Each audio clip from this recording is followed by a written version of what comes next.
Well, here in Minnesota and across the nation, we reporters have been deemed essential. Our job is to cover the COVID-19 story, but that has its own risks. Case in point, a reporter friend of George's actually contracted the novel coronavirus. Yeah, and she's not just a reporter, she's one of the good ones. Sarah Maslin Nir is, well, she's an award-winning New York Times writer and columnist. She's one of our profession's true standouts. She may, though, also be a cautionary tale for all of us because it's widely believed that we here in the upper Midwest are likely a few weeks behind New York City in terms of when this thing is going to peak. As a reporter for the New York Times, I cover the metro region around New York City.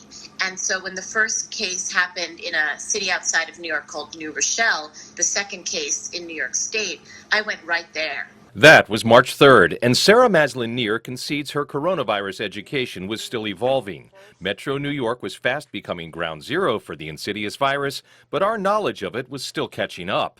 There, I was washing my hands furiously, but I was opening doors with my hand. I was putting my notebook down on surfaces and picking it back up. By March 7th, when the executive order to create a containment zone around that city came out, my behavior changed dramatically. I was 6 feet away. I was opening doors with my elbow. But by then, I'd already gotten it. Confirmation of that fact came after the Pulitzer Prize finalist lost her sense of smell and taste, red flags both. Sarah made an appointment and got tested at one of the drive-through testing sites set up in the Empire State. It took roughly 4 days to get the results back, but Sarah Maslin Nir had contracted the virus she'd been assigned to cover.